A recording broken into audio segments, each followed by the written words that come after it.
안녕하세요. 드라마 활명수입니다. 오늘도 즐거운 하루가 되시길 바랍니다. 구독과 좋아요는 영상을 만드는 저에게 응원이 됩니다. 꾹 눌러주시고 오늘의 이야기를 시작해 볼게요. 진짜가 나타났다가 이제 종영을 얼마 두고 있지 않았잖아요. 근데 아직도 풀리지 않은 사건들이 많은데 김준하와 자꾸 가족들이 엮여 들어가니 이 끝이 어디인가 싶은 생각이 많이 들어요. 무엇보다 김준하에게 휘둘리고 있는 은금실 여사를 보고 있으면 마음이 갑갑하기만 한데요. 정말 어디서 굴러온 돌이 연두와 공태경에게 자꾸 걸림돌이 되니 이제 벗어났나 싶으면 또 다른 건수로 엮여 들어오고 끝내는 은금실과 육탄전을 벌인 지 얼마 되지 않았는데 외손자라고 떡하니 집에 들어왔죠. 은금실이야 잃어버린 딸기에 대한 애다른 마음이 있고 거기다 딸기가 죽고 나서 남아있다는 외손자들 둘밖에 없으니 정신 못 차리고 김준하를 보고 있을 것 같다는 생각을 들지만 이렇게까지 꼬이고 꼬일 일인가 싶네요. 지난 영상에서 저는 왠지 하늘이가 김준하의 딸이 아니라 엄마 잃은 아이를 데려다 키운 게 아닌가 싶은 생각이 들었다고 말씀을 드렸었어요. 그런데 생각해보니 진짜가 나타났다 해서 공천명과 염수정 사이에 아이가 없자 정자를 받아서 임신을 하려는 계획을 했었어요. 거기다가 공태경은 산부인과 의사죠. 산부인과 의사들이 정자기증을 하는 경우들이 좀 있거든요. 학부생 때 해놓은 정자기증으로 태어난 아기가 하늘이가 아닐까 싶더라고요.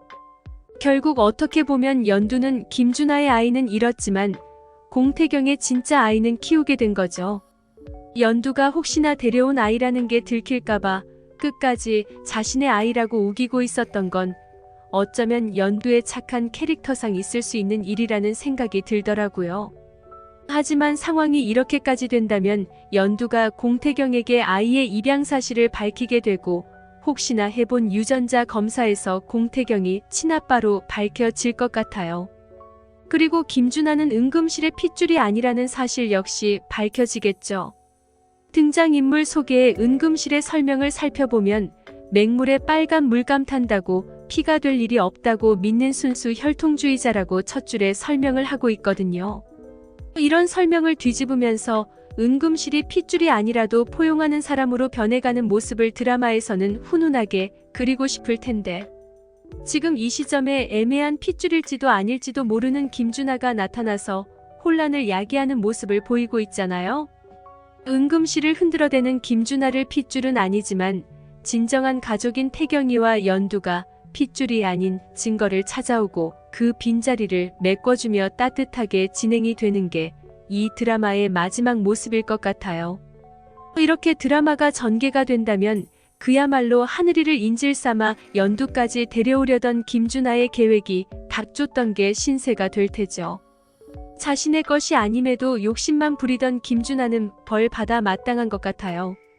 바람이나 피면서 장세진을 만나려고 연두를 차버렸을 때는 언제고 자신의 몫도 아닌 것에 욕심만 많아서는 이것저것 다 가지고 싶어하는 김준하는 끝내는 아무것도 남는 게 없는 신세가 되어야 한다고 생각합니다. 그것만이 아니라 NX그룹에서 김준하를 대상으로 조사하다가 밝혀지는 과거 회사 합병 때의 불법들이 밝혀져 감옥에 가는 게 아닐까 싶네요. NH그룹에서 장세진이 자료를 넘긴 내부 스파이로 밝혀져 장세진도 함께 벌받는 그림이 나왔으면 좋겠어요. 장호는 좀 마음이 아프지만 장호는 아버지로서 오히려 그렇게 벌받고 나올 장세진을 끝까지 기다리며 응원할 것 같아요. 그리고 생각 없는 주화자의 후회하는 모습을 좀 봐도 속이 시원할 것 같네요. 하지만 이렇게 되는 게 장세진의 가정에도 모든 죄를 씻어내고 다시 처음으로 돌아가 화목할 기회를 가질 수 있게 될 것 같아요. 진짜가 나타났다를 재미있게 보고 가능할 만한 이야기를 해보았어요. 재미로 즐겁게 즐겨주세요. 영상이 재미있으셨다면 구독과 좋아요 잊지 말고 부탁드려요. 감사합니다.